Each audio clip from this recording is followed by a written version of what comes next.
शुभेच्छा एवं अभिनंदन ज्ञापन कर बंधुगण यही पड़िया 22 वर्ष पूर्व दिने मु खेलाड़ी भाव जोगदे अतिथि मान पुरस्कृत होबार सौभाग्य प्राप्ति करी किंतु समय आज देखु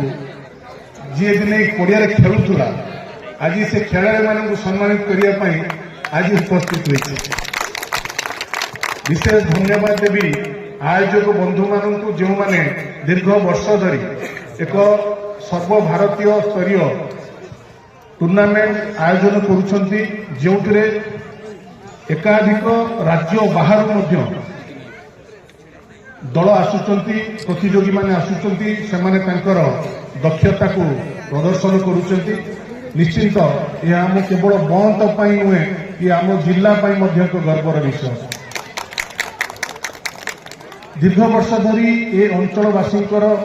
जो माने क्रिकेट खेल को भल पाती जो माने खेल को भल पाती से दाबी था जो मुझे खेलुली से समय दाबी था ये पड़ियाटी को एक सुंदर खेल उपयोगी पड़िया निर्माण करने जहाँ समय लगी या भितर दीर्घ वर्ष अतिक्रम होती किंतु राजनैतिक मंच नुहे राजनैतिक उद्देश्य रखी कहि ना किंतु मोहन माझी सरकार आसवा प्रत्येक ब्लॉक रे एक आधुनिक स्टाडियम निर्माण करने जो संकल्प नहीं जार प्रतिफलन स्वरूप आज बंतर ये पड़िया को सरकार नहीं एक आधुनिकरण स्टाडियम निर्माण करेंगे आगामी वर्ष मान निश्चिंत ये जो टूर्नामेंट रही यार गारिमा खूब उच्चरे कारण जो मैंने आसुंच बाहर कटक रु कहतु भुवनेश्वर कहतु कि राज्य बाहर जो मैंने आसुंच निश्चिंत से अनुभव करते एपरी एक ग्राउंड एपरी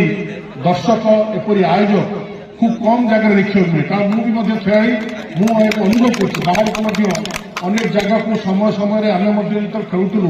बालेश्वर कहतु कटक केन्द्रापड़ा जाजपुर मयूरभंज केउंझर यू जगह को आम खेलने जाइए किंतु आज जिते T20 फॉर्मेट एवं टेनिस बॉल आज जिते धीरे धीरे पूरा सबुआड़े व्यापक भाव तार प्रचार प्रसार हो किंतु आम जिते खेलुलू केवल ड्यूज बॉल खेलुलू किंतु आज से ड्यूज बॉल को खेल को बजाय रखि आउ थे समस्त आयोजक बंधु मान धन्यवाद जनइबी साधुवाद जनइबी आपंकर जो प्रयास से प्रयास निश्चिंत दीर्घ वर्ष धरी आज एक एत बड़ सफलतम आयोजन को आप